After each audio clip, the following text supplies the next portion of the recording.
We're going to introduce you now to our keynote speaker of the day, who's Professor Robert Temple.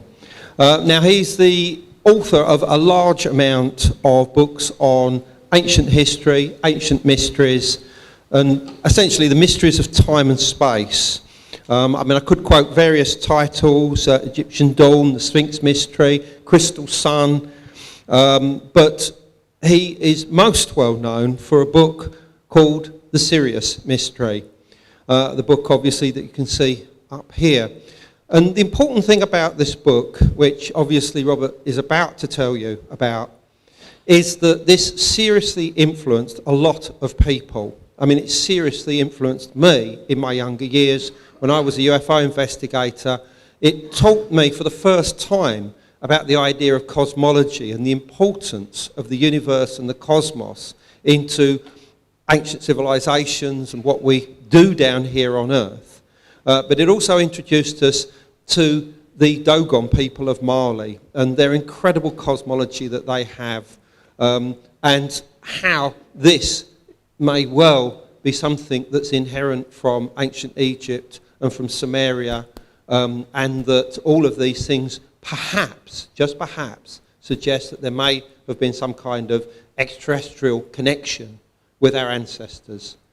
It influenced me, it influenced people like Robert Bauval and Graham Hancock and many other of my contemporaries in this field to get out and do things yourself and to write books. So, without further ado, I'm now going to introduce you to the author of that work, Professor Robert Temple. Could you put that?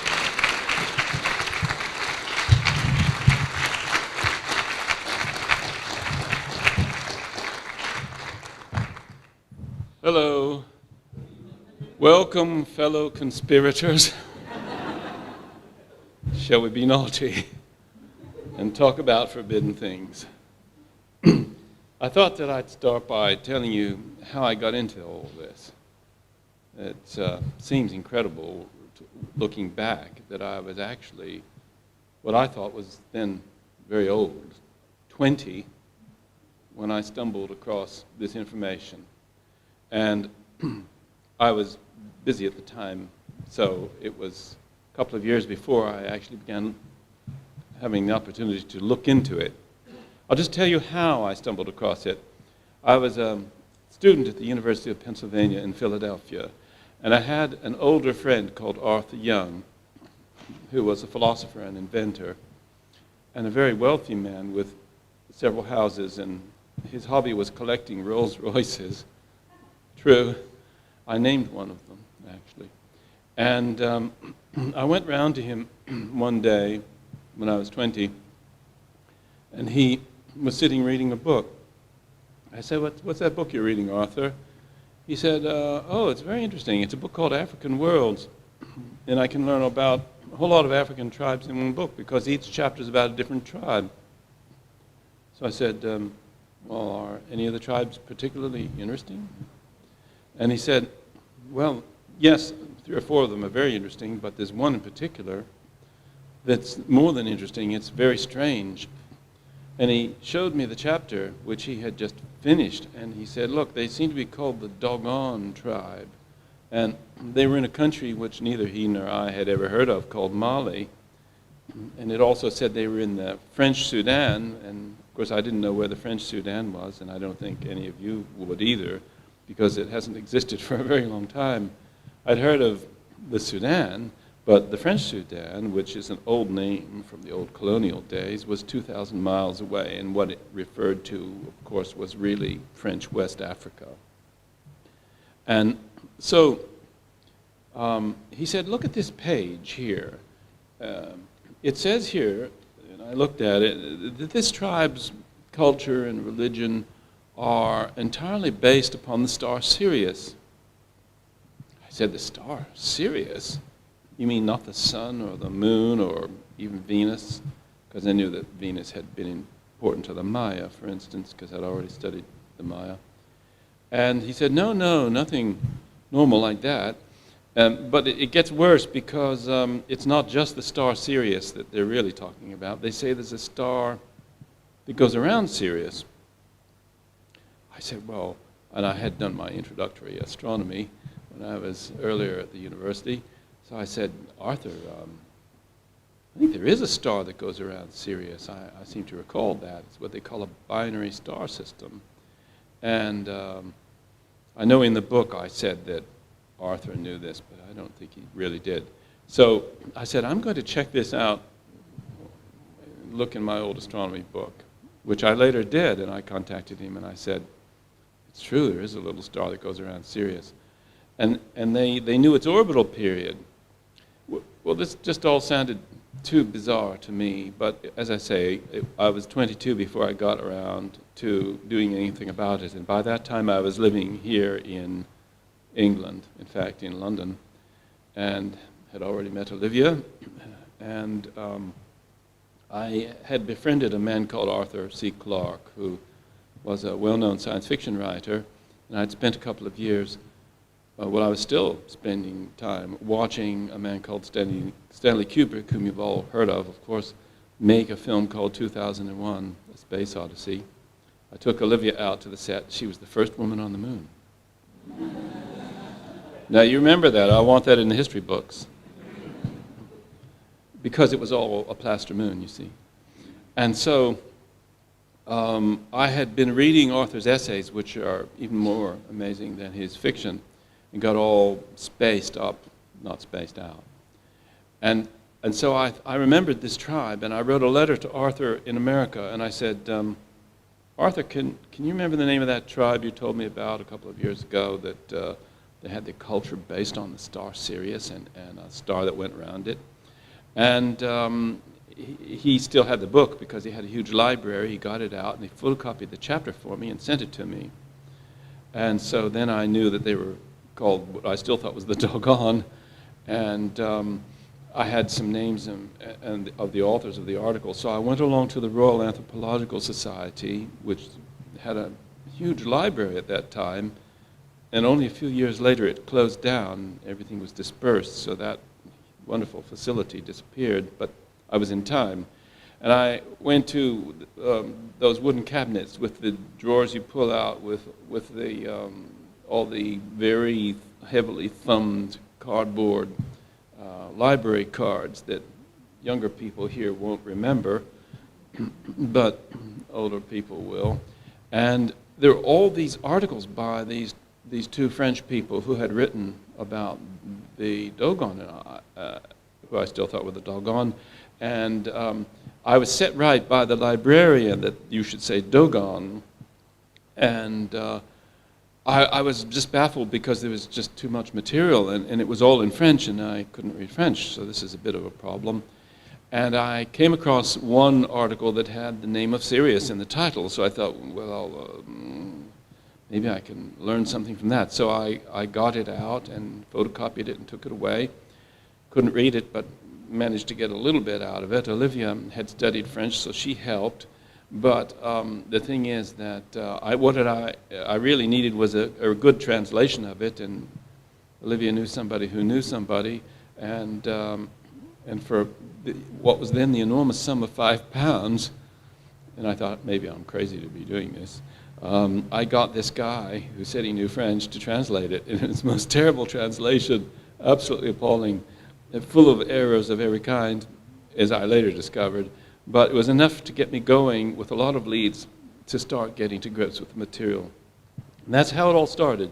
Just one of those things. I went to see this friend at a particular time of day, on a particular day, and he just happened to be reading that book, sitting in his armchair, and I walked in.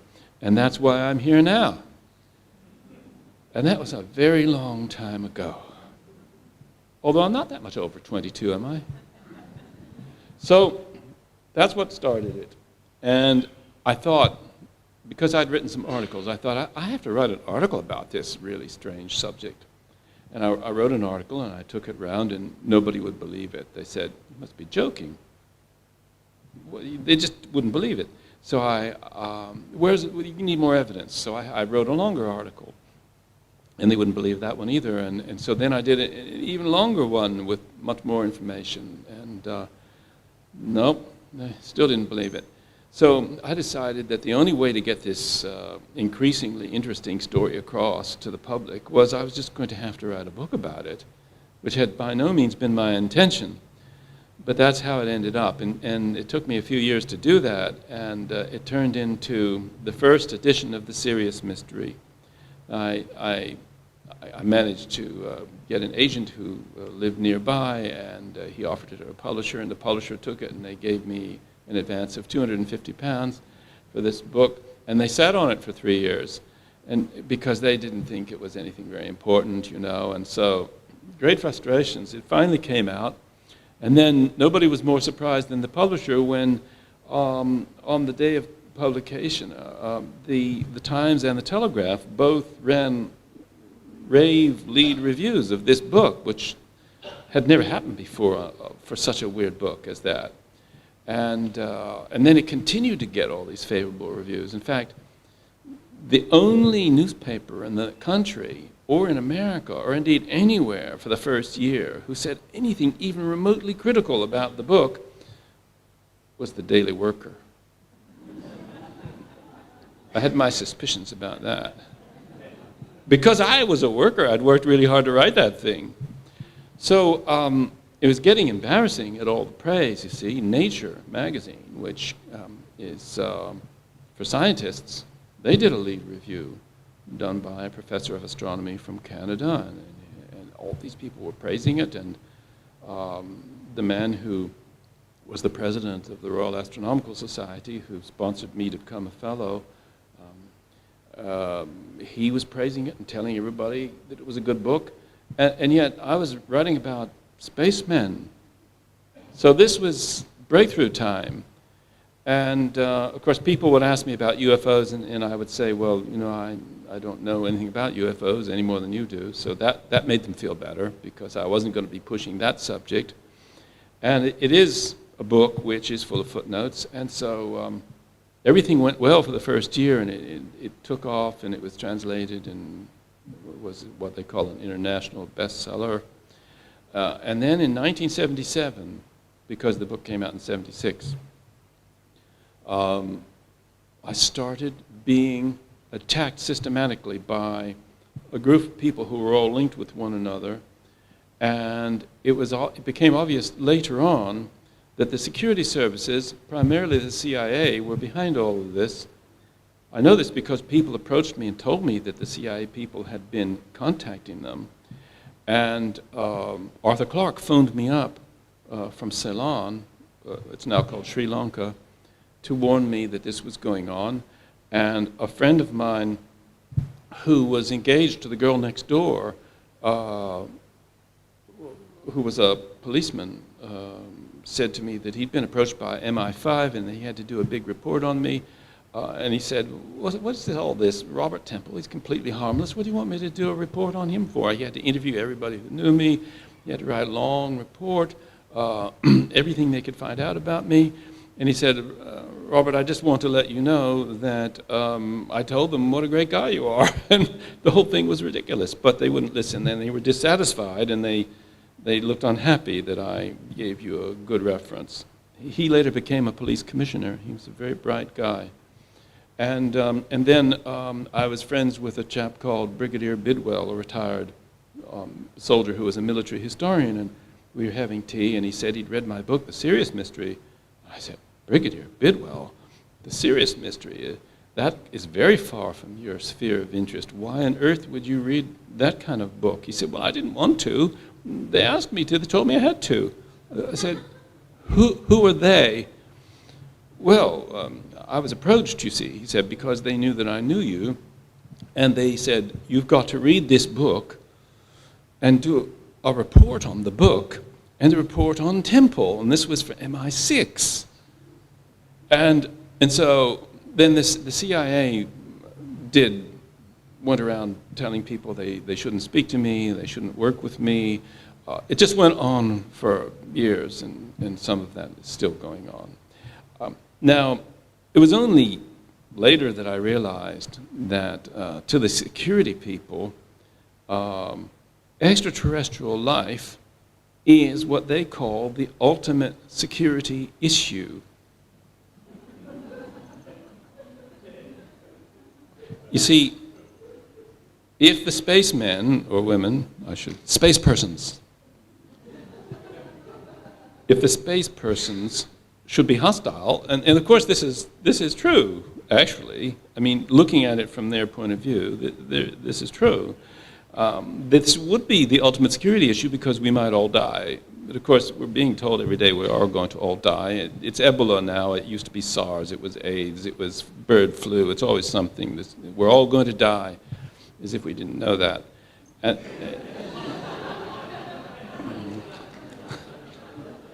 So there's been certain problems along the way.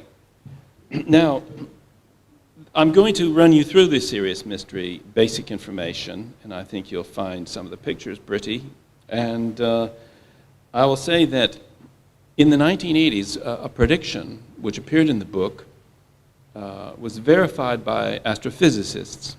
They verified the existence of a third star in the Sirius system, which the tribe, as I will explain in a moment, insisted existed, and it was the same type of star. So, armed with this verification of what I had published before this was known, I was asked to bring the book out again.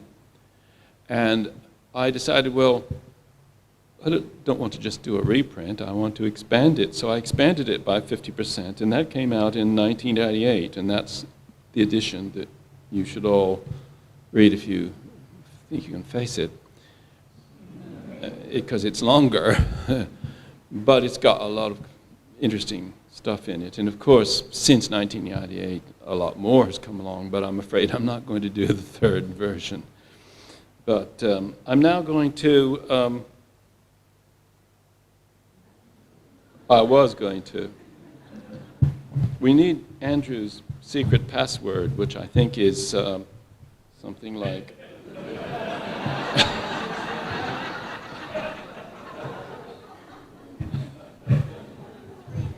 By the way, it was the publishers who put Akhenaten on the cover. He's only mentioned in passing briefly in the book, and he doesn't really figure in the story. But after seeing all those deformed skulls, I think it's time to move on. Now, the big star is Sirius, and the images that go off to the right and to the left are multiple sort of refraction images. This was the very first photo taken of Sirius B in 1970. Sirius B is the little dot down to the right. There is, in fact, a red thing on this. Now, Sirius A, which is the name of the main star, is 3.5 times the mass of our sun and 10,000 times brighter. And it's a really big star, kind of a cosmic bully. And it's got this little tiny star that goes around it, which was detected because of gravitational interference. And Sirius B is what they call a white dwarf. And it was the very first one of those discovered. We've now found many, and they're believed to be very common throughout the universe. Sirius B is about the size of our sun. And it's so much smaller than the little star, than the big star, that it's almost impossible because of the brightness of the main star, due to parallax and that they're being so near, to tease the light away so that you can reveal the tiny star behind it, which is what the astronomer who took this photograph managed to do. And I knew him. He was at the U.S. Naval Observatory, Irving Lindenblad, very nice man. And I went and looked through his telescope, and he showed me Sirius B, and I was thrilled. This is later on. And so 1970 was the very first time anybody had succeeded in taking a photograph of Sirius B. They knew it was there because of all the gravitational things. But why would it interfere gravitationally with a giant star like Sirius A when it's so small? And this is the whole nature of white dwarfs, that they're made of a special kind of matter that doesn't exist in our solar system, called superdense matter. And what that is that the electrons are stripped off the atoms and the nuclei are pressed together directly, so that if you had a matchbox full of superdense matter, it would weigh 2.5 tons. And as we will see later, the fact that this was known on this planet, before it was known on this planet, if you see what I mean, is the serious mystery. Now, it turned out that all of this was known by the Dogon tribe, and I thought you'd like to see where they are in Africa. That's in the country of Mali. You can see Timbuktu is above, although they don't ever go that far north. And I'm going to show you now some pretty pictures of where they live. I should say that they have related tribes around them. The Bambara, the Bozo, the Minyanka are their cousins and neighbors. All of them have the Sirius traditions, and all of them have their religion and culture based on Sirius. They are also related to the Akan of Ghana, who went a bit further than they did in the migrations, which I'll describe in a moment. So this shows where they live, and that cliff is called the Bandiagara Cliff. It's 1,000 feet high, it's full of caves, lots of burials, and all kinds of strange graffiti. Sacred graffiti, I hasten to add. Not Kilroy was here. And you see, they live in this fascinating area. They grow onions for a living. And yet they know a lot about astrophysics, so figure that one out. Here's a close-up of the cliff. Now you can see at the bottom what looks like rubble. That's not rubble, that's their houses, which are made of sort of mud brick type stuff, but not brick, it's adobe type thing. And their houses are along the base of the cliff there. They live in those. That's another view of the rocks leading up to the cliff with the houses beyond. And this is a sacred rock nearby where they stage certain ceremonies. And here's another shot of their houses looking down on them. It's a strange and rather surreal landscape, don't you think? And they have these baobab trees, and they feature in their mythology. Everything that they consider dear is expressed symbolically in terms of the fauna and flora around them. It's very like the way the ancient Egyptians based their writing system of hieroglyphics upon the flora and fauna around them. Every bird and every animal that you see in the hieroglyphics of the ancient Egyptians lived in Egypt and was familiar to everyone. And this same kind of approach towards embodying and bringing nature into their sacred traditions was something that the Dogon have always done, and their fellows in the neighboring tribes. Here's another view. I think we may have seen that one already. Now, this one shows a very interesting ceremony taking place called the Sigwi, which is to do with the celebration of Sirius, and it's held every 60 years. This was in 1963. And you can see that they're getting dressed and ready for the big procession. This is a huge ceremony. It takes place in every village throughout the whole area. They go around to all the villages, and hundreds of thousands of people take part in this and dress up for it. It's their biggest event. Now, there's a Dogon putting his feet up, as it were. You can see these sacred symbols that are painted on the cliffs. Each one has a very profound meaning, and if you were to have a Dogon priest standing beside you, looking at that cliff face, he could take several hours to explain to you the meaning of each one of those symbols. They are really very profound, and I should tell you that the Dogon have thousands of standardized symbols, which are a kind of writing, but I've never come across a study as to whether they're actually writing language using them as signs, or whether they are purely symbolic. That's obscure to me, and I don't think the anthropologists ever figured it out either, because the Dogon didn't tell them everything by any means. So here's another view of the base of the cliff. This is a man from the Bozo tribe. They live on the banks of the Niger River, or some people say Niger, and they are fishermen.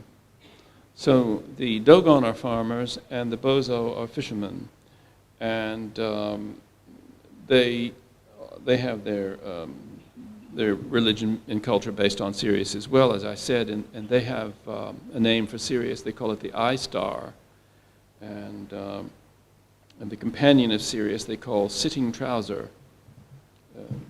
This actually has relevance when we get further down the line. But the Bozo are more frequently encountered by outsiders because they're on the river. Here's another shot of preparing for the ceremony.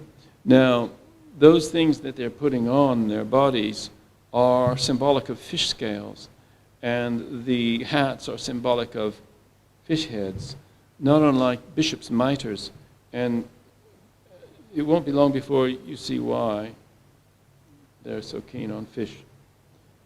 This is just another pretty picture of the baobab tree growing in the rocks. There's another view of the cliff. And what they do, you can't get up it from the bottom. You have to go up to the top and dangle on ropes. And as I say, it's a 1,000-foot cliff. And to get into those caves that you see along there, they're all full of sacred objects and burials, mummified burials, and sacred symbols on the walls. It's an immense complex.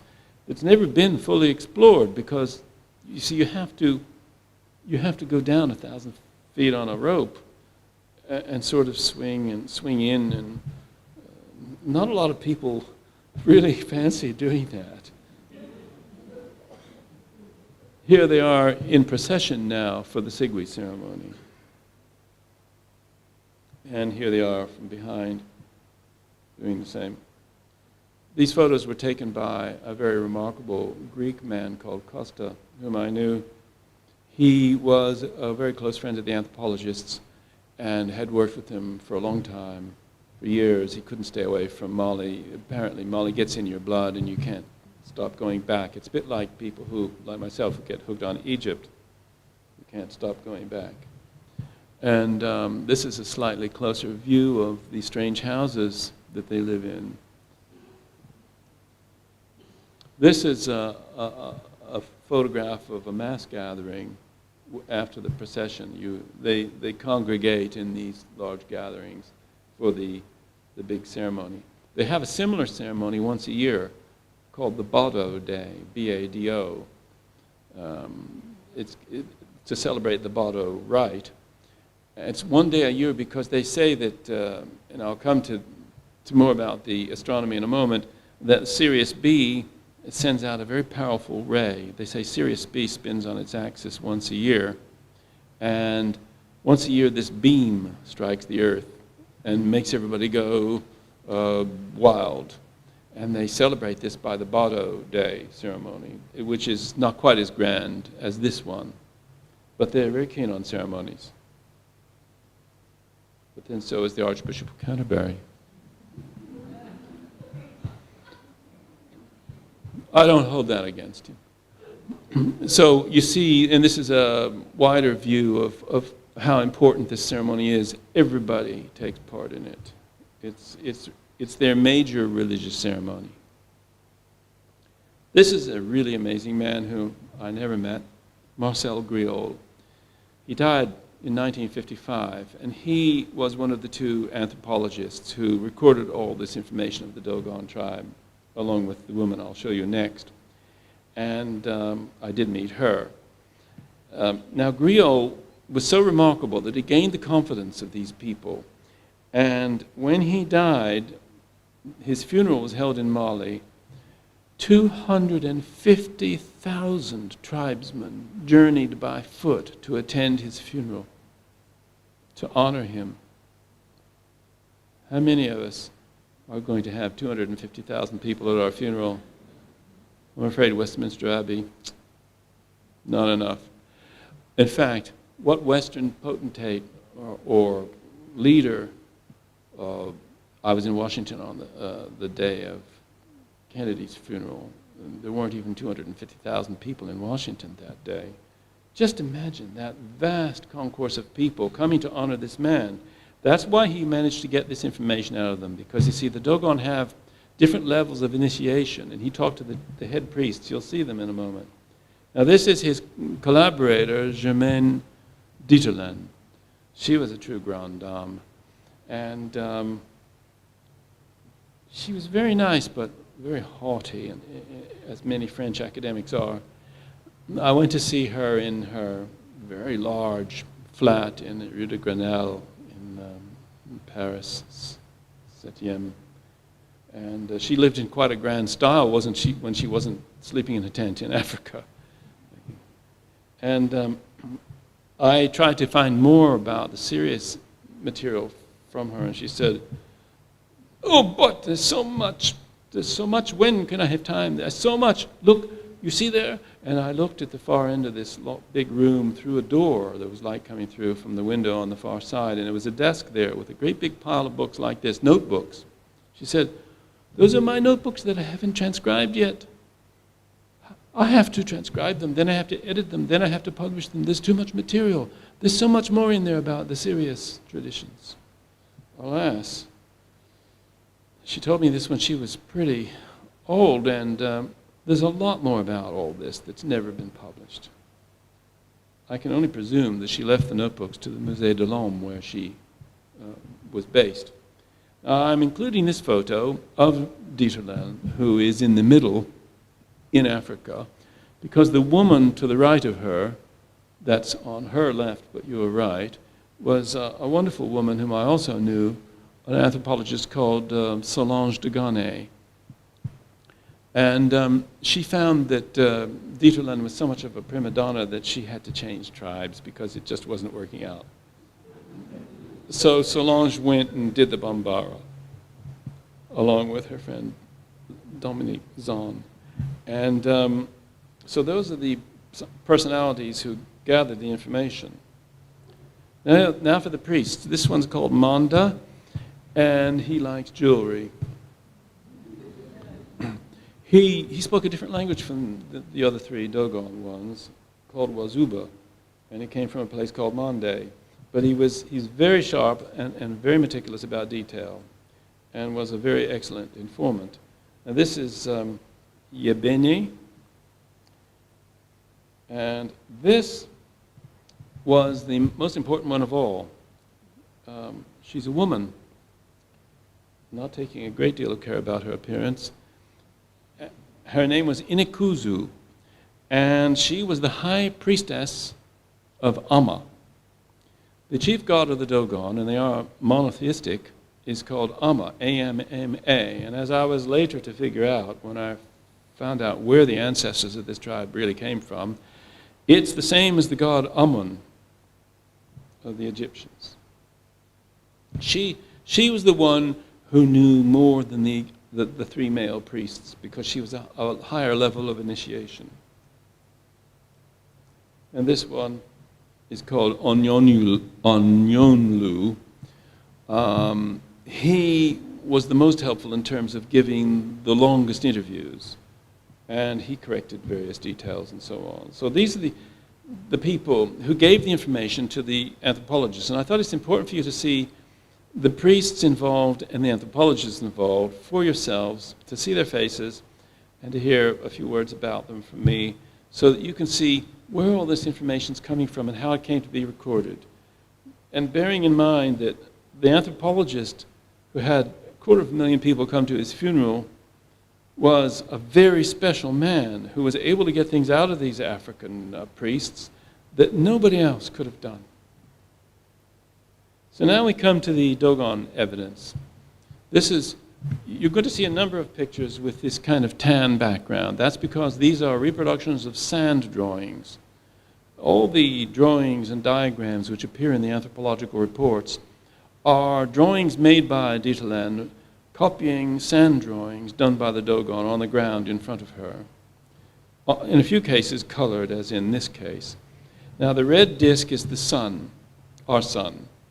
And the white thing with the 4 rays coming out of it is Sirius. That's the main star of Sirius. This represents the heliacal rising of Sirius, which happens once a year, and was New Year's Day for them, because they have several calendars, but their main sacred calendar is a Sirius calendar. And the heliacal rising, Helios was the Greek name for the sun. So what we say when we talk about a star and the sun rising at the same time, we call it a heliacal rising.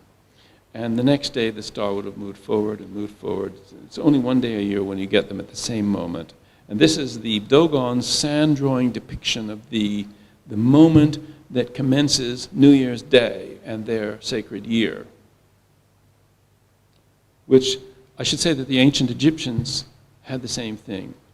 First day of the year was the heliacal rising of Sirius, and the Sirius calendar was how they measured time. And it's not a coincidence. Now, I'm showing you this picture that may look very uninteresting, as if it's just grasses, and in a way it is, I suppose, just grasses. It's of a plant that makes a very small seed, and it's called fonio, and it only grows in West Africa. It's a staple food there, and the Dogon call it by the name of po, and its Latin name, which is used by the anthropologists, is digitaria. And you have to have an awful lot of seeds to have a bowl full of anything to eat. But it is used symbolically by the Dogon because it is the smallest seed anybody's ever seen anywhere in the world that you could possibly eat. It's much smaller than a poppy seed or a sesame seed. And so they use it to symbolize Sirius B because they're both so small. And so Sirius B is known to them as the Po star, named after this cereal grain. And I went to a great deal of trouble to find a botanical illustration of this, which in my first edition I didn't have, because I thought people would like to see this grain. So now we come to geometry, and I'm sure you all know that this is an ellipse. This is an ellipse, as Monty Python might say. And so on the left is a circle with one center, and on the right is an ellipse which has not one center but two centers, and they're called foci, which seems a bit strange, but that's how it works. And this is known by the Dogon, as you'll see. In the 16th century, Johannes Kepler discovered his law of planetary motion, which said that the planets go around the sun, not in circles, as everybody had imagined until then, but in ellipses, elliptical orbits, and that the sun is at one focus of the ellipse. Of course, a lot of people got really upset about that. But then a lot of people are always getting upset when anybody says anything new. At least he wasn't killed, like Giordano Bruno in 1600 was burnt at the stake for saying there was life on more than one world, Those were dangerous times, almost as bad as today. How did the Dogon know that there were elliptical orbits in space? Well, here's a sand drawing that they drew. The star Sirius has got the S underneath. It's the I better use this red light. It's a very small, feeble red light, but I hope you can make it out. On the right there, what looks like a bow and arrow, that's the star Sirius, which is meant to be more or less at a focus of this egg-shaped or elliptical orbit. And at the top, you see D2, S2, it is in this diagram, S2 at the top and the bottom. Those show this is a drawing of the orbit of Sirius B around Sirius, and those are the two furthest points. So it's shown twice. And then the thing in the middle is Sirius C, as astronomers call it. That's the third star, which is in fact a red dwarf. It's small, but it's not a white dwarf. It doesn't have the super powerful gravitation. And the Dogon maintained that the that there are living beings on a planet that goes around that third star. So now I'm comparing a modern astronomical diagram of the orbit of Sirius B around Sirius with the travel diagram, which is on the left. And as you can see, there's a very uncanny similarity.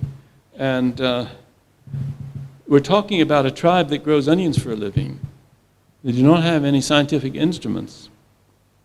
You can only see Sirius B with a 15-inch telescope if you're very lucky and it's at the right part of its orbit. And of course the doggone had no telescopes. Not only could they not see it, but they admitted that they had never seen it and could not see it. They said that to the anthropologists. We can't see it, but we know it's there. And so the next question is, well, how do you know it's there? We'll come to that. Here's a linear extension of the orbit, the two orbits that I've just compared. And here's a rather early but a typical astronomical computation of stable orbits that could exist around a binary star system, A and B being two stars.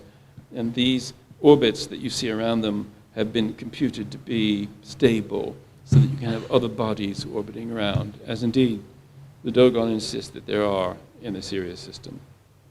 I should say that the Sirius system is 8.7 light years away from us, and it's therefore a very nearby star system.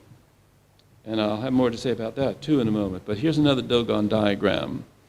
Now, S for Sirius, and the D on both sides stands for Digitario. Remember that the anthropologists use the Latin name to stand for the Sirius B star. So there are the two positions, and at the furthest position on the right, they say that its light shines coherently when it's near Sirius, but when it gets further away, it's speckled or scintillating, or it looks like it might be several points of light. It changes its brightness considerably as it goes further away in its orbit. I don't quite understand that, but that's what they say. Interesting detail. Now here's another sand drawing, and I hope you can make it out because it's a bit faint, but I'll stop kicking that microphone. So we have here the orbit of Sirius B. Sirius A is in the middle there, and you've got this elliptical orbit going around it. And then up to the top right-hand corner is another orbit that is a planet that's going around the third star, which also travels along with Sirius B. In other words, the planet orbits Sirius C. The Dogon say that two planets orbit Sirius C, but only one of them is inhabited. The diagrams can be symbolic rather than diagrammatic. This one is symbolic. It's not meant to be showing any configurations in space. So the S is, once again, clearly for Sirius.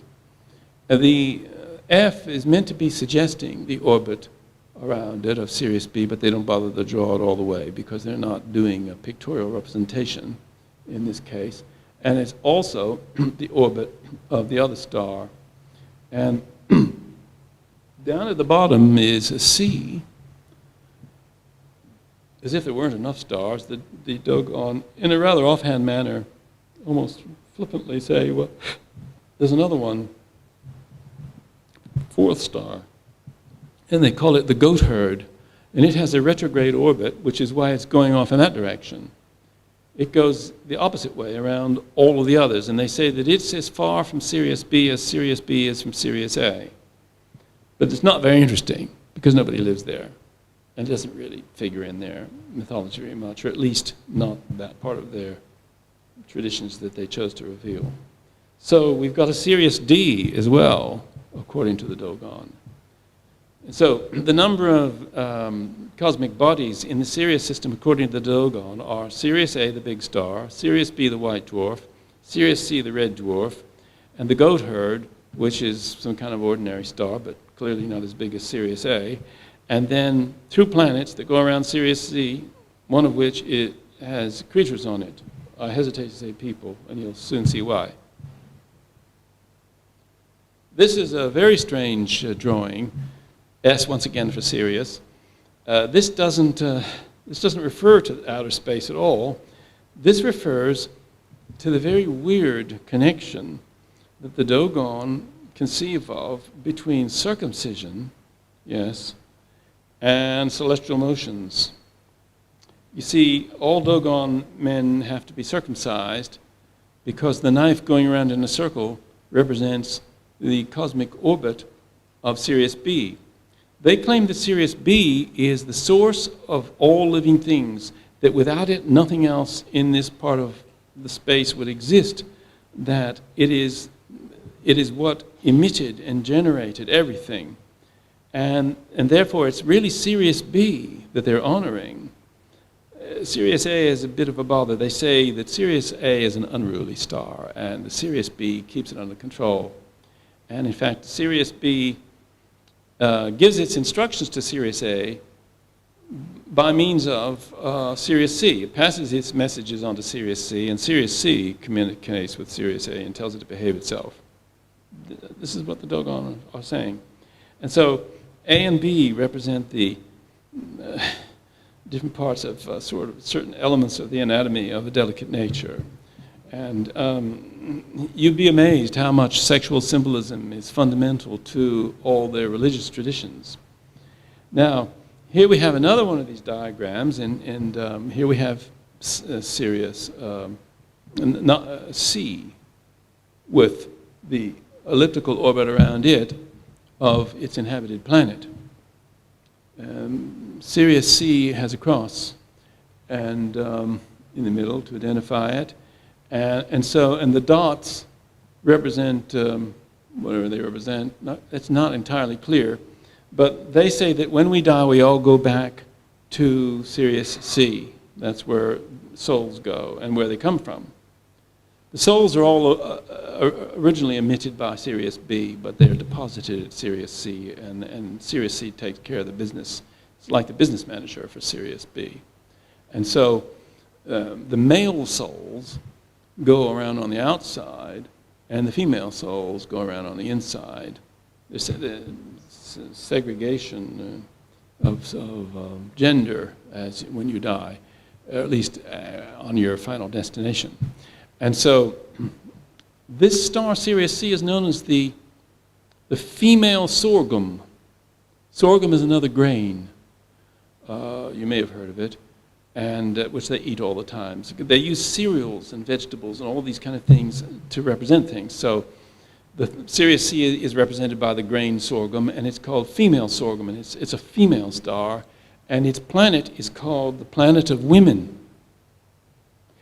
Absolutely adamant that females dominate everything at this system. And men are sort of tolerated. Well, we all know about that. And we did see that the chief priest was a priestess. This is another one of these sexual drawings. S for Sirius, D for Sirius B, Digitaria. And E is meant to be a penis. And B and B prime are both representing the foreskin, and A represents a knife, and T represents another point along the orbit of the Sirius B star. This gets increasingly weird, really. When you get into all the Dogon stuff, you feel you're just drowning. It's so detailed and complicated. This is a picture of Sirius B close up, showing all the seeds inside, from which everything has come, and seeds being ejected in different ways, different types of seeds in different ways, different seeds that do different things. Everything that is in this part of space comes from this white dwarf. That's what they say, and continues to do so. They also know other strange things about things that you can't see. This is a picture of Saturn with a ring around it. In other words, they knew about the rings of Saturn, which you can only see with a telescope.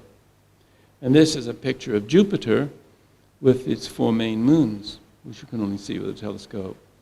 Now, the Dogon have known these things for many hundreds of years because the anthropologists, who, by the way, were not astronomers, and when I met Germaine Dieterlen, she barely knew the difference between a star and a planet. I mean, she just knew nothing about astronomy. They were just writing down what they were told, and they could sense that there was something pretty strange about this, but they didn't really want to call attention to it because they were worried about being criticized by fellow anthropologists. And you know what academics are like. If they stray from the beaten path and talk about anything slightly strange, they can easily be ostracized, lose their posts, their careers could end, nobody will speak to them. I hardly need to remind you. And so Griel and Dieterlen were well aware of the dangers to their careers if they called attention to all this weird astronomical stuff, so they buried it in this anthropological journal in about 1950 and never spoke of it again until I turned up. And Germaine Dieterlen was very, very, very, very loath to talk to me about it. But then she got so old, she was officially retired, so she wasn't in any actual danger anymore to admit that she'd recorded all this weird stuff from an African tribe that happened to be advanced astrophysical knowledge that it was impossible for them to possess. Or at least it appears that it was impossible for them to possess, but they did possess it. And so, but Griel and Dieterlen went to a lot of trouble to find evidence of how far back did all this go. And they found evidence going back as physical evidence for Sigui ceremonies and all this kind of thing, going back to the 12th century. And from the anthropological studies of their migration routes and all that sort of thing, it's known that they came down from the northeast through the Sahara, through the Fezzan oasis, and finally settled at Mali about 900 to 1,000 years ago. Before that, they had come, as I managed to work out with Eva Meyerowitz, a British anthropologist, whose main concern was the Akan tribe, who preserved many, many Egyptian traits, that all these peoples who are related to one another in West Africa that I've mentioned, they're all descended from the ancient Egyptians by way of Libya over many, many centuries. I mean, the migrations are recorded even in Herodotus. It was going on that long ago. And I made the first map that anybody had ever made of the locations of the different Libyan tribes according to Herodotus, and then plotted it all out and studied the names, and 2 of them have names named after Amma and so on. And you can see exactly how they migrated west and west and west and then south down through the oasis and ended up in Africa, intermarried with the local black tribes, which is why they have very black skins, and they adopted African language, but they kept a lot of loan words. Here we have a picture of Sirius B on the left and Sirius C on the right, side by side. Sirius B is rather anally retentive of its rays. Sirius C is very expensive personality, wants to get his rays out there. And these are not strictly accurate because the Dogon do maintain that Sirius C is oval as well. It's not purely round, but here for purposes of contrast, they have shown it as round. So now we come beyond the stars to how they say they discovered all their information. Because they realized that Sirius B is made of superdense matter. They said that it's made of a matter which is a metal called sagala, from their word sakatara, which means strength. So it's a strong metal, and they describe it as best they can. They said all the people in the world could not lift it. It's so heavy. And they have all sorts of wonderfully complex numerical calculations. I mean, you wouldn't believe how complicated it all gets. And one of their favorite numbers is 480, which sort of symbolically represents the highest number to them in the same way that 10,000 used to do traditionally for the Chinese. The Chinese know perfectly well that it's not literally 10,000, and they say, oh, 10,000 things, but what they mean is an infinite number. And similarly, the Dogon used 480 sometimes. And they said, it's heavier than 480 ass loads. You see how quaint their pictorial symbolism is. But what they're saying is, quite specifically, they state that this material does not exist on Earth.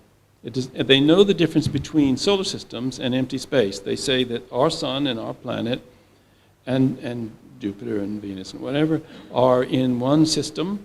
Then there's a big, long, empty space. And finally, you come to another bunch of suns and planets, and that is the Sirius system. And they know this, and they've known it for centuries. And they know about superdense matter, which we only discovered in 1926 when Sir Arthur Eddington, one of my scientific heroes, realized that it was the only way to explain the gravitational influence of Sirius B, this tiny star, on Sirius A. And now we know that's all true. But the anthropologists began to go to the Dogon in 1931, and they certainly didn't know nuclear physics, and they didn't know astronomy, and there was no contamination. People say, well, what about the White Fathers who were the missionaries of the French in that part of the world? No, I wrote to the head of the White Fathers, and he wrote back and he said, we had no missions to those people until, I think it was 1948, 49 was the first mission. And there was just no way that the Western knowledge could make it through there. And then, of course, they said Sirius C existed and described what type of star it was, and that was only demonstrated in the 1980s. So we've got a real mystery on our hands, and that's why I called the book The Sirius Mystery, and it has not been solved.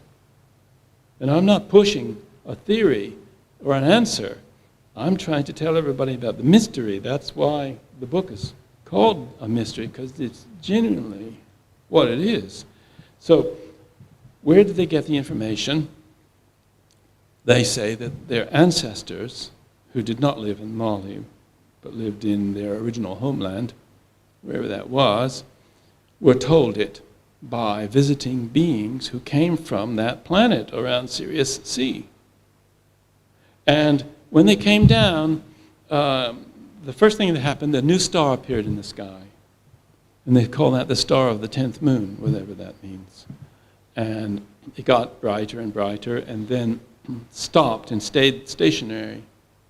That's the first thing that happened. Of course, we would call that a mothership today. And then landing ship came down. That's what we would call it, which had fire coming out of it, out of its bottom. And it came down, and a lot of dust rose up. And this is a picture of the whirling of the dust, of the descent of this ship, which they call the Ark. Well, the anthropologists call it Arche in French, which means ark in English. Presumably, they are attempting to translate into French the equivalent of what they gathered that the Dogon word, whatever it was, meant.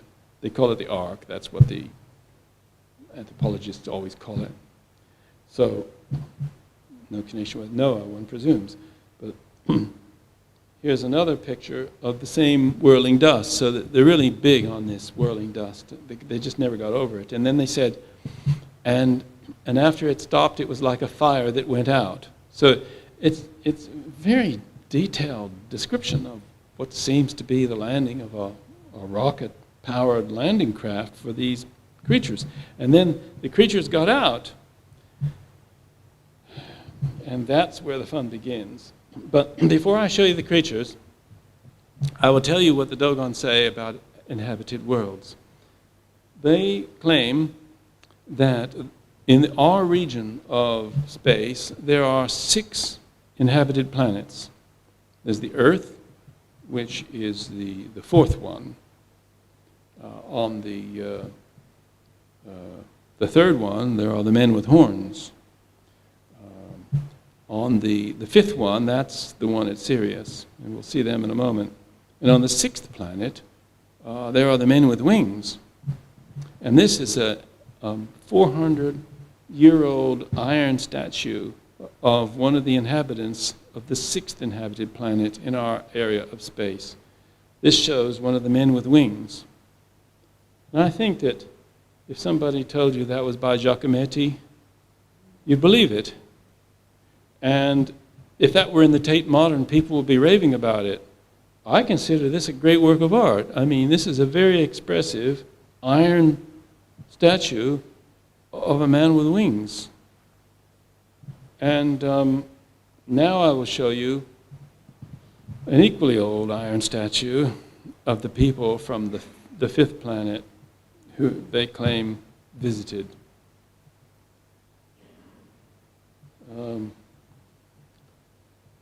That's the statue. They give very detailed anatomical descriptions of these beings who they claim had no. What really impressed them was they had no elbows. There were no joints in their arms. The Dogon just think this is so hilarious that these beings had no elbows. And also, they didn't have much in the way of teeth. And their teeth were very pointy, not like ours.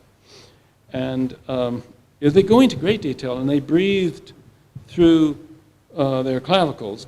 Dolphins have sort of air holes, you know.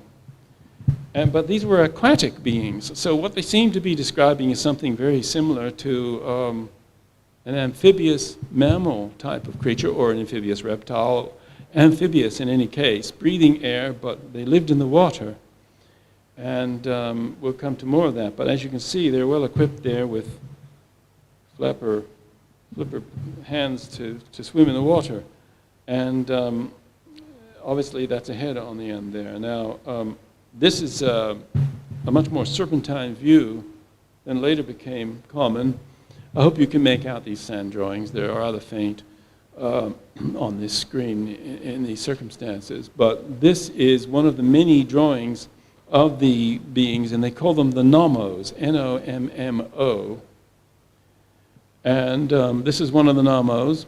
And you can see he doesn't have any elbows, and he's got these sort of slightly flappy arms.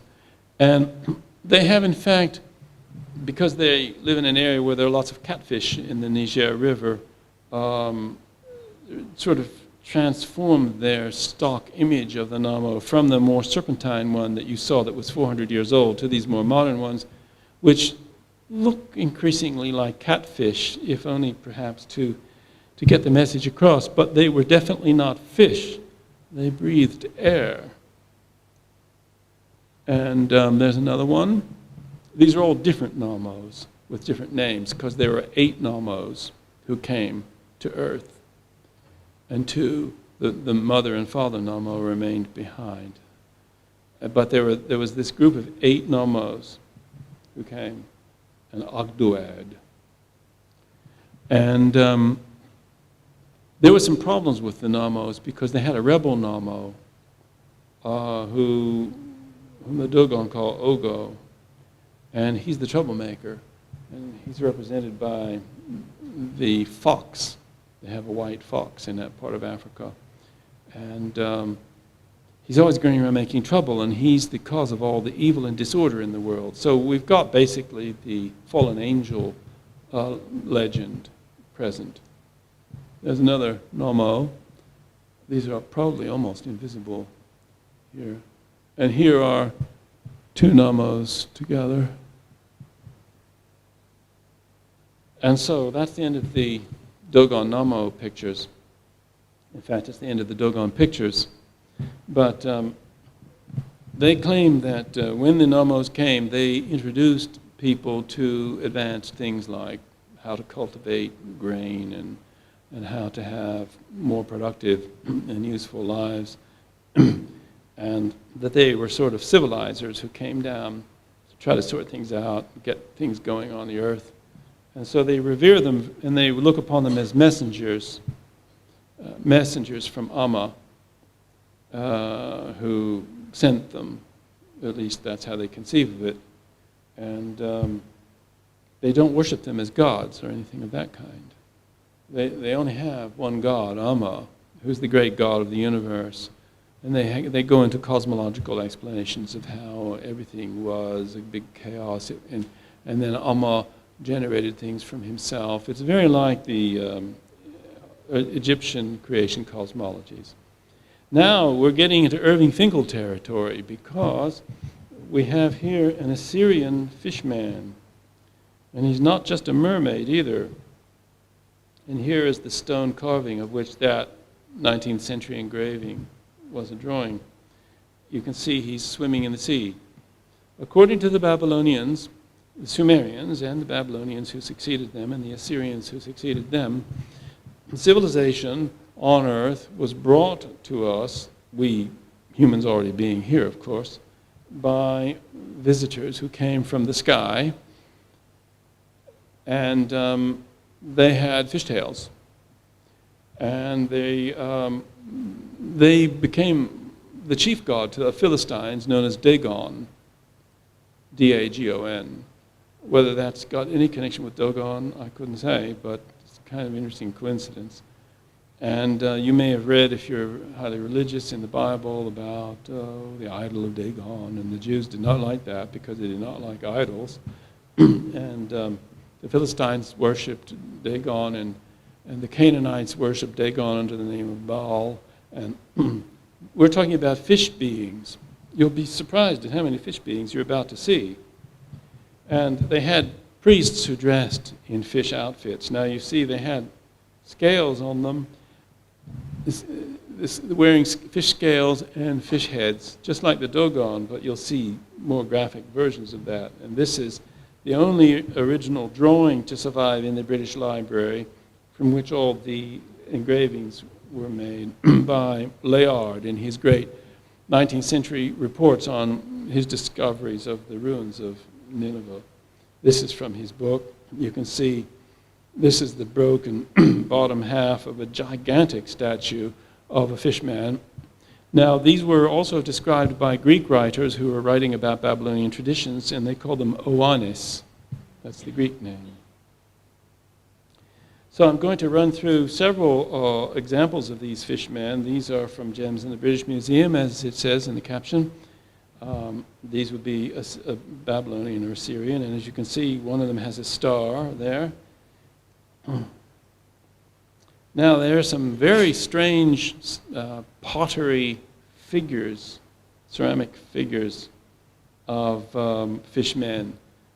They're called apkalu in Babylonian, and they tended to be buried as ceremonial secret deposits in the foundations of the temples.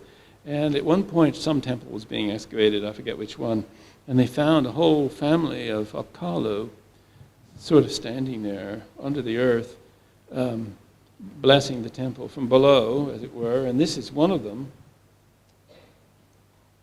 Here are two standing together. None of this was in the first edition of my book. I didn't know about them. And here's one who's lying down, a bit lazy, this one. He's being much more fish-like than the others because he's actually swimming like those carvings that you saw just a moment ago. Here's another standing one looking at us head on. It's difficult to know whether these are meant to be accentuating the human face because they're really priests of Oannes or real Oannes. And here, this one would be a priest on the left, greeting two real ones on the right. And I don't know, I suppose that's the tree of life or something, not quite sure. Nobody thoroughly understands the symbology of all these ancient cultures any more than they do that of the Dogon, really. And here's one where the priest is pointing towards a star, and as you can see, there's all kinds of things going on. The god, there's a crescent moon on the right, and then this god is being carried along in a procession, carried by these people. This is obviously a sacred procession with a Dogon priest, an Oannes priest following along behind. Here's another one. This is a photograph of a cylinder seal impression showing the priests with the fish gear hanging off them behind. So the Babylonians, the Sumerians, the Babylonians, and the Assyrians were just doing this the whole time. All their religious ceremonies featured these fish creatures who they very clearly said had founded civilization. And this is recorded in various Greek historians. But I won't go into all those details, which you'll find in my book. It's too much to go into in this talk. And here we have an eye in heaven looking down and shedding its rays. Remember that the bozo called Sirius the eye star. And I don't know what this is really all about, what that strange gizmo is, but according to the caption, this is really a priest dressed as Dagon or Oannes, but it just goes on and on like this. Now this is a creature who really exists in the Red Sea and the Persian Gulf and in Florida and all sorts of places, called the dugong.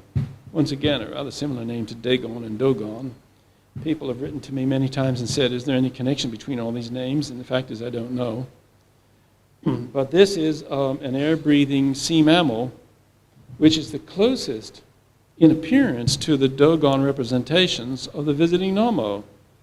So they might have been something like that, assuming it's true. And I'm not insisting that it's true, but the Dogon insists that it's true. And so, as they're right about so much, maybe we should listen to them. Now, we go into other cultures. This is the god Serapis, or Osiris, in late times in Alexandria, or in fact, I think this may be from Syria, but this is Hellenistic times. By that time, they were putting fishtails and serpent tails onto the Egyptian divinities, and here is the goddess Isis, as you've never seen her before. And it's very odd, but even odder still is this one, Isis and Serapis, which is a later name of Osiris, who were married to each other, with their entwined tails. Now, fix that image in your mind, because you're going to see it from quite another culture in a little while. Exactly the same motif. Really, really strange coincidence, but of course, clearly not a coincidence, as you'll see. Now, ancient Greece. This is Nereus, who preceded Poseidon, a very ancient Greek god. The Greeks maintained that civilization was brought by fishmen also. It's the Athenians who maintained this most strongly, because they said that Athens was founded by men with fish or serpent tails, and the founder was called Kekrops, K-E-K-R-O-P-S, but in English we Latinize it and say C-E-P-R-O-P-S. We can say Cekrops if it makes us feel better. We don't have to use the hard K of the Greeks. But the thing is, before the Athenians called themselves Athenians, they called themselves Kekropians. And then they decided to get really friendly with the goddess Athena, and in honor of her, they just started to call themselves Athenians. But before that, they were Kekropians. And they had one of these guys as their founder and first king. And I'm going to show you a picture of him in a moment. But before I do that, I'm going to show you this weird one. This is Scylla. You may have heard of Scylla and Charybdis from Homer's Odyssey.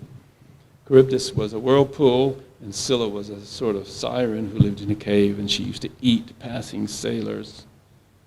And she was very dangerous. Now, this is a picture of Scylla, or Skula, as they would say in ancient Greek. And there she is, showing off her bust, and the top half of her is pretty much okay, but when you get down below the waist level, this is often the case, the things can change.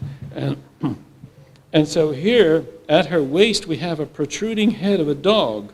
That's very important, because the dog symbolism is significant in that Sirius is traditionally known as the dog star. And I could tell you more about this, but there seem to be zoological possibilities of beings who have multiple heads. That's too strange to go into.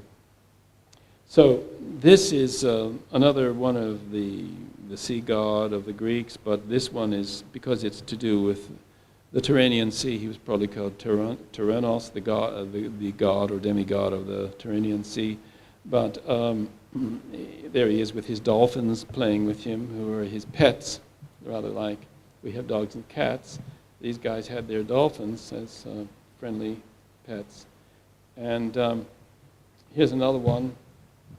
These pictures are never really discussed by archaeologists and classical scholars because, well, they simply don't know what to say. They just say, oh, well, it's the old man of the sea, or it's a merman. They don't quite know what to say about all of this, and it's just never discussed. And so most people who think they know a great deal about classical studies and Greek archaeology and whatever might never have set eyes on any of this, or if they had in passing, they would have thought it was some kind of artistic fancy. But it was far from that. And so this is a vase painting. On the right is Kekrops, the founder and first king of Athens.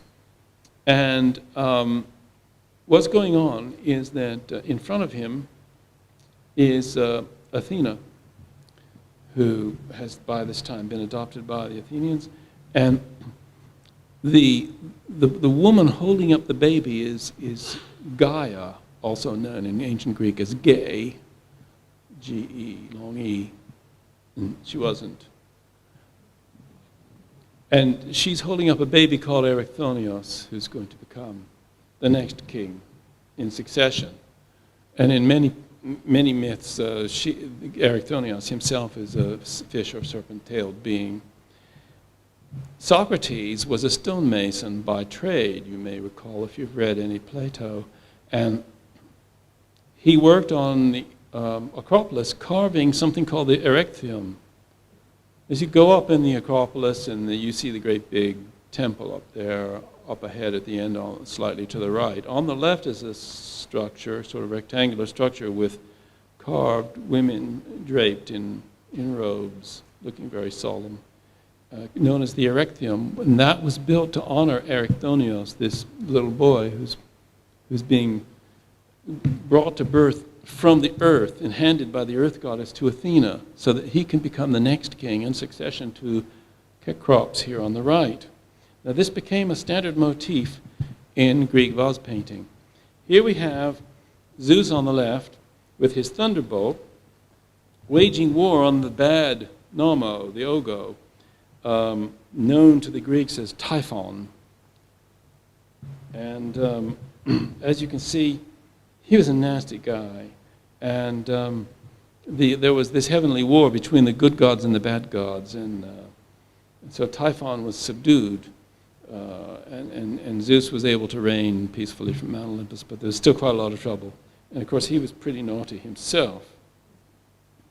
Here again, we have the motif of Kekrops being handed his successor, delivered into the hands of Athena by the earth goddess, often symbolized because it's just her head and arms reaching up out of the earth, you see.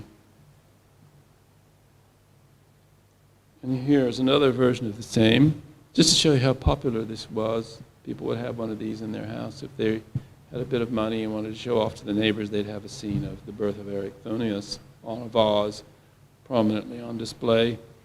And once again, the baby Erycthonius being handed to Athena. And this time on the left, we see Kekrops looking on at the birth of his successor. And this is a close-up of Kekrops, the first king of Athens. Now just think about this for a moment. We've got the Babylonians, Sumerians, and Assyrians saying that civilization was started by fishmen or serpent men, whichever. You have the Athenians saying that. And you have the Dogon of West Africa saying that. And now the Chinese also say that. Do you remember this motif of the Isis and Osiris with their entwined serpent tails from the Middle East? Here we have it in China. On the right is Fuxi, holding his carpenter's square because he measured the earth. On the left we find his wife, Nugua, and they are holding their little baby fishtail, their Erycthonius. Now, the Chinese maintain that Chinese civilization was founded by fish-tailed or serpent-tailed beings. The Chinese, the Greeks, the Sumerians, Babylonians, Assyrians, and the Dogon, it's getting too much. What is going on here? Why is it that we aren't all taught at school that ancient mythologies all over the world seem to exist, agree that civilization was brought to earth by fish-tailed or serpent-tailed beings from the sky? And here's another rubbing. Now these carvings, of which these are rubbings from China, are 2,000 years old, from the Han Dynasty. Here we have lots of them. We've got the big ones with the entwined tails, as we saw with Isis and Osiris. We've got other ones leaping about. The guy on the right has his carpenter square again. That's Fu Xi. And there are many of these. In fact, and here is a little statue which I own, showing Fu Xi and Niu Gua entwined as one sort of dragon being, as it were. And I own this pair of rubbings, which are also Han Dynasty, which I collected in China, showing this is Niu Gua with a serpent rather than fishtail in this case, and this is, sorry, that was Fu Xi, and this is Niu Gua. They are holding, he's holding plants because he taught agriculture to men, you see, and she's holding agricultural implements. So I'm showing you all these fishmen from all over the world to impress upon you that the Dogon are in the mainstream.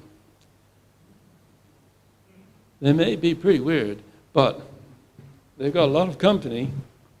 The ancient Greeks, ancient people of the Middle East, the Chinese.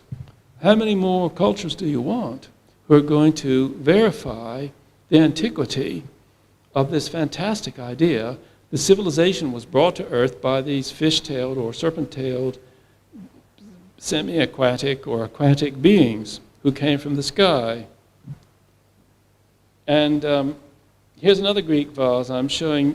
This is the chariot of the rising sun. I'm going to take you all the way around the vase because this is dawn arising. The sun is holding his horse's back. He's just about to rise. You can see his solar rays around his head. And here is the goddess of dawn on the right, Eos, chasing Orion away. This is the typical stance of Orion, always looking back with his arms at the angle of the three main stars of what we call Orion's belt. And under his foot and just ahead of him is the dog for the dog star. That's Sirius. And here we see them coming round to the other side again. I have another one that I haven't included the picture of, which shows the constellation Lepus also in this scene. Here's the whole thing rolled out as one big picture. Now the Greeks were showing the heliacal rising of Sirius here. I showed you the Dogon picture of that.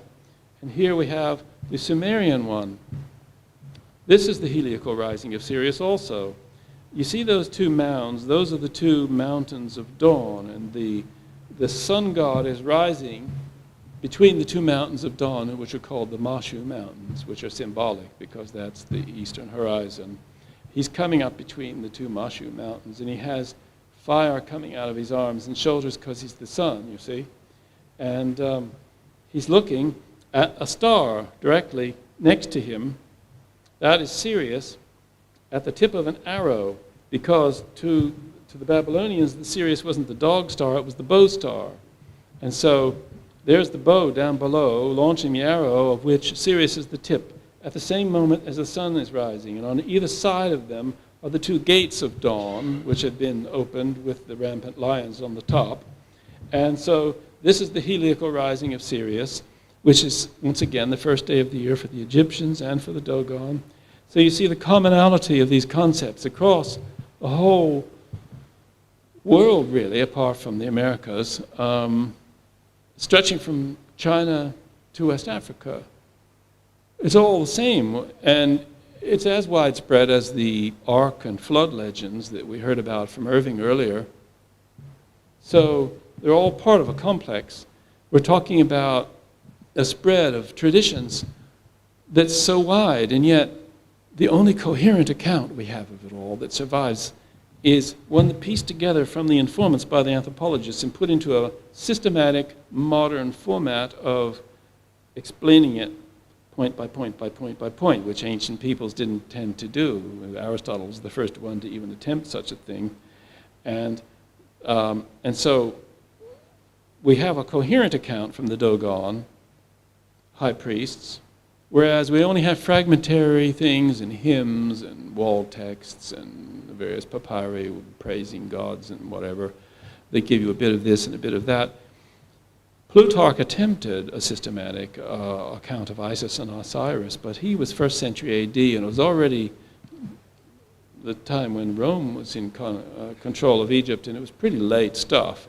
I mean, Plutarch was the high priest of Delphi, and he was a serious scholar, but he couldn't get to the really ancient material because he couldn't read hieroglyphics. And he did his best. It's a wonderful, wonderful treatise on Isis and Osiris by Plutarch. If you haven't read it, you've missed something.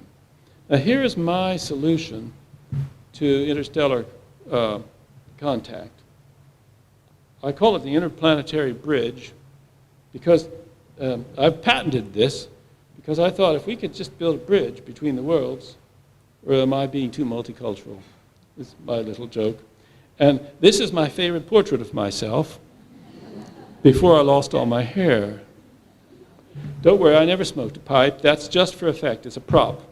I wanted to look scholarly and learned, and I thought maybe putting on a beret would help, but it just made it worse. So that is the end of the pictures, and I'm just going to tell you, I'll have to look at my watch to see where we stand in terms of time. Before I open up to questions, I just want to tell you a very strange thing. In the 4th to 5th centuries, there lived a man called Macrobius, a Greek author and scientist who wrote some wonderful books that are really fascinating. And in one of his books, he said that there was something called the sacred fraction. It was 253 over 246. And he said it comes from the ancients. This was repeated by Chalcidius, Gaudentius, Theon of Smyrna, and Proclus. Now, I have an entire lengthy appendix about Proclus in the Sirius mystery because he knew about invisible bodies in space, and I believe he knew all about the Sirius mystery. But he also mentions the sacred fraction.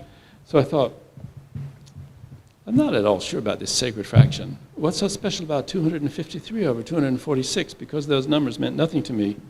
So I did a little bit of elementary arithmetic and discovered that it was equal to the decimal 1.053. So I thought, well, that's not familiar to me either. But I did a bit of research. I just had a hunch.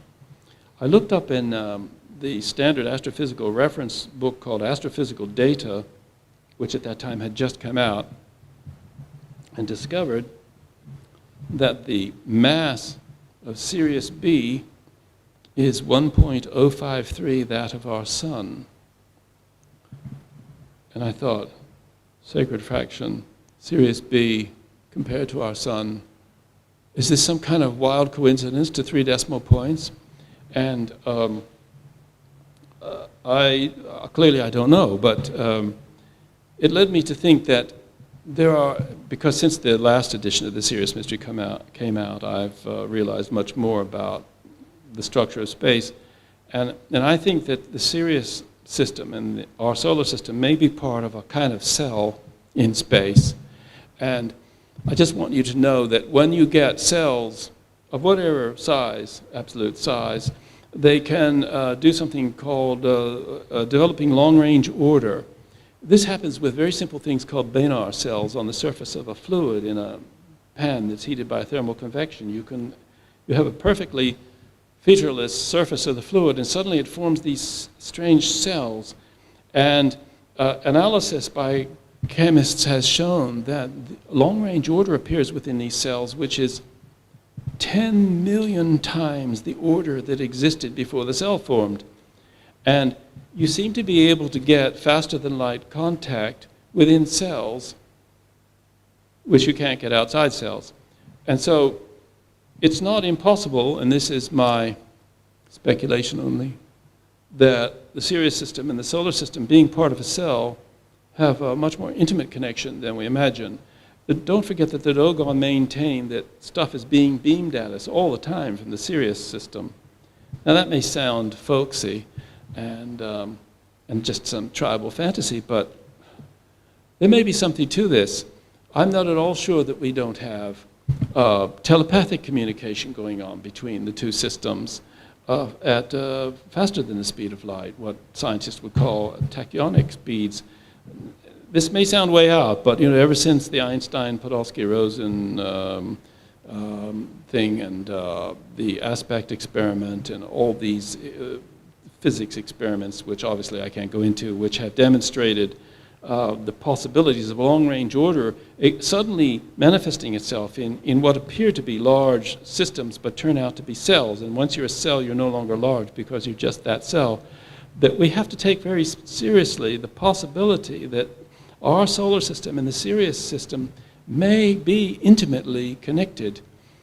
I should add that the Dogon maintained that the Nomos left a long time ago, but that they said they'd be back, and when they come back it will be called the Day of the Fish, and they will rule from the waters. And this brings us back once again to the ultimate security issue.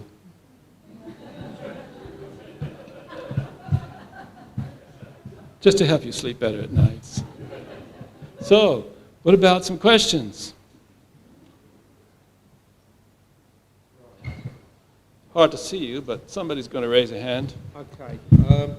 Andy, are you going to take over? Yes, well, I'll just see if I can chair it for the moment. But if the house lights could go up at some point, then we can see the audience and see where we're going. But we've also got a second mic which we'll get sorted out. There's one there. Okay. Right, well, we'll realise that many of you have obviously got trains to catch and things like that. But we'll certainly have a few questions for Robert. Who would like to start off the proceedings? That lady there. It's not on. Okay. Well, look. Thank you. At the beginning of your talk, you mentioned that the Dogon have a very important ceremony every 60 years. What's the significance of the 60 years? Do you know what that is? You certainly asked a really good question, because the orbital period of Sirius B is 50 years. And so why they have a 60-year period is something that's puzzled a lot of people. It's called the Sigui ceremony, spelled S-I-G-U-I. And I proposed in one of my appendices of the book that it might be the conjunction of Jupiter and Saturn, which happens once every 60 years. And I gave many precedents for that. It's explained at some length. This is just an idea. We're not serious. It's also suggested by the anthropologists that they may have been attempting to disguise the 50 by pretending it's 60, because they would often bring it forward slightly without explanation. Part of their keeping of their secrecy. That's all I can say. Right, there was another hand. This gentleman here. There's some discussion that there's a binary star with our sun, and some people are suggesting that's Sirius. Is that anything that the Dogon would back up or completely dismiss? I'm glad you mentioned that. There have been very serious suggestions, no pun intended by that, that we do have another sun in our solar system. I mentioned this. I wrote it up in a book of mine called Strange Things. It was suggested by a radio astronomer from West Virginia called Harrison. And he said we can't see it. He gave various reasons, because it's not a bright sun. And so there are also suggestions that there's a dark sun behind the light sun, which is because the sun is made of plasma, that there may be another form of plasma behind the plasma, so we could have a double sun but not even know it. So that's another possibility that's being seriously discussed by plasma physicists at the moment. But the idea that Sirius would be the other one could be in the sense that if the two systems form a cell, that Sirius and the sun would then become, in a sense, binary. So that's actually very perceptive, what you've just said. Thank you for saying it.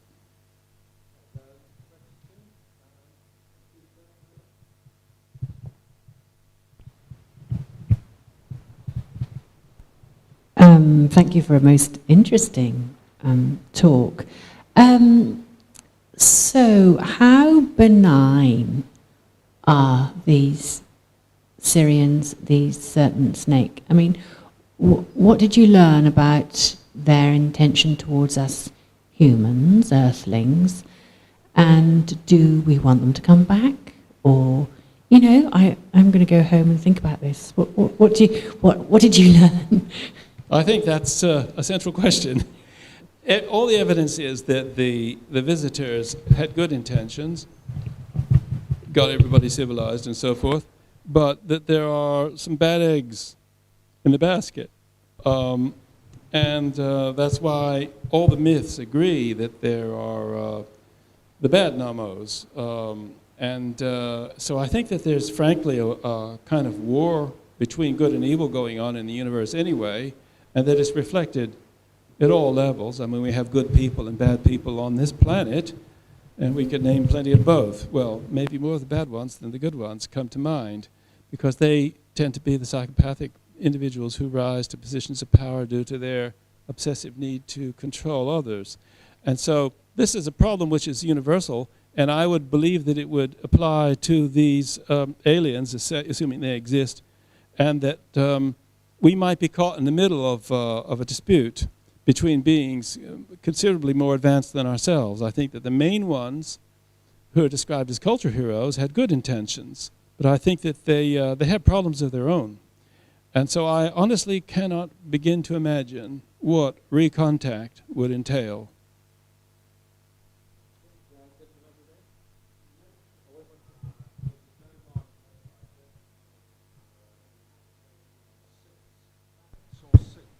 Solar systems.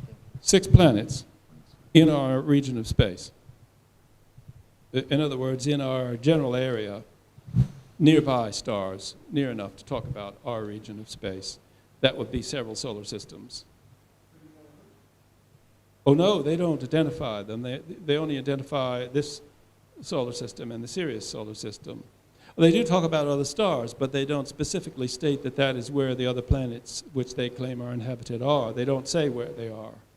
In fact, I got the impression from the information written down by the anthropologists that this tradition handed down from the ancestors was passed on to them by the Nomos, who didn't tell them exactly what stars had those planets. They just said that there are 6 that are inhabited, and we come from the 5th, and you're on the 4th, and the men with wings are on the 6th, and the men with horns are on the 3rd. That's all I know.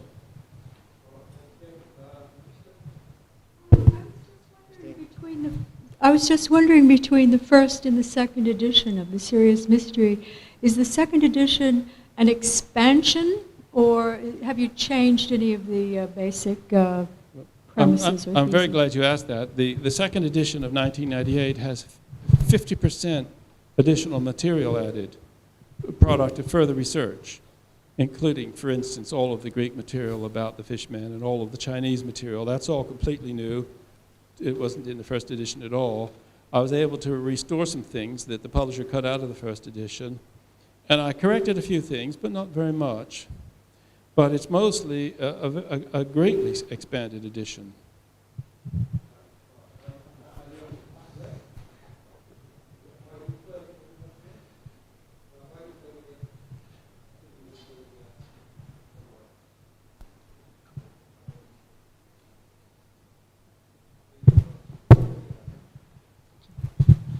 Thank you. Is there a link between the fish hat that the Dogons wear in their ceremony, and the fish hat worn by the Pope?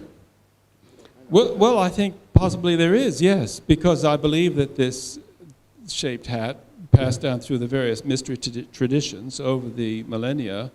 We've seen it prominent in the Sumerian Babylonian culture, and of course it survives with the Dogon. And I believe that the fish business was intrinsic in the origins of Christianity. The fish was, after all, the symbol in the catacombs, and the fish body is made geometrically from a vesica piscis, the piscis referring to the fish, of course, which is the intersection of the two circles that geometricians here will know. And so I believe that the Pope's hat, which is the same as the hats worn by Church of England bishops as well, probably does have those origins, but none of the Christian bishops or the popes know this, of course. They just don't know where it came from. It's called a mitre.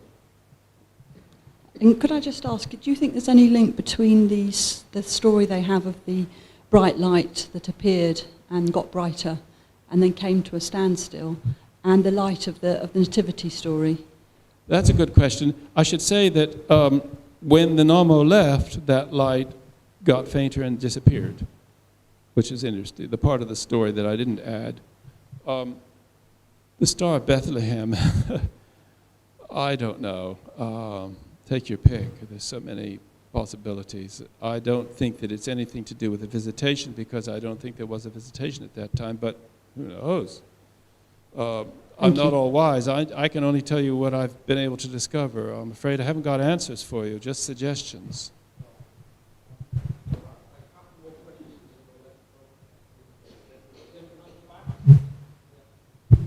Hi, I just wondered if the Dogon ever explained how and when the Numu arrived here, How long ago? and how and when they came here. Well, they came down in these ships with fire that made dust and landed in that, but that's how they say they got here. And there are some traditions that they couldn't walk.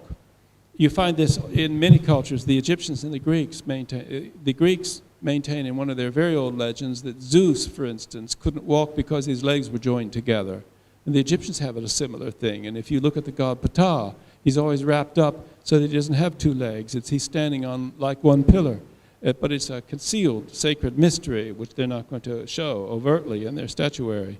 And so they appear to have gone around in sort of chairs of some kind, and this would apparently be the origin of the symbolism of the throne, and why Sirius A is referred to by the bozo as a seated trouser, because they had to sit and be transported in sort of little vehicles like chairs for their transport, because they couldn't walk, they didn't have legs, and they would. The Babylonians specifically state that at night they went back to the sea and slept in the sea. They didn't sleep on land. Does this help? Did they ever explain when this happened, how many thousands of years ago this all took place? Well, no, they just said it was very, very, very long ago with their ancestors in a different land. They don't know how long ago, but if you take all the other information from the other cultures, it can't possibly have been more recently than, say, 3000 BC. It more likely couldn't have been before 3500 BC, but anywhere from that point on it could have been. And it would fit in with the conventional archaeological chronologies that we know, because if it had happened later than that, there'd be some other kind of record of it. It was at the beginning of high civilization on this planet, if it happened at all. I'm inclined to think that it did, but that's just my opinion. You mustn't accept my opinion. You have to make up your own minds about all of this. That's why the book is called The Sirius Mystery. What about this girl down here? She seems very eager.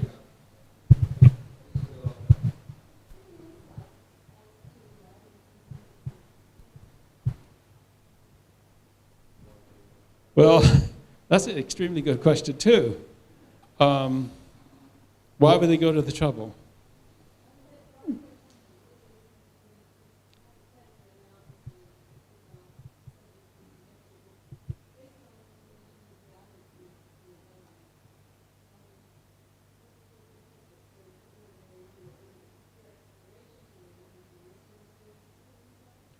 There's no suggestion that they were looking for resources, so I don't know that Sitchin's theories really come into play here at all. That's just his theories. But the thing is that there's got to have been a motive, or more than one. And the Dogon don't suggest them that I know of, but I haven't read all the stuff because it's just very voluminous. And your guess is as good as mine, frankly.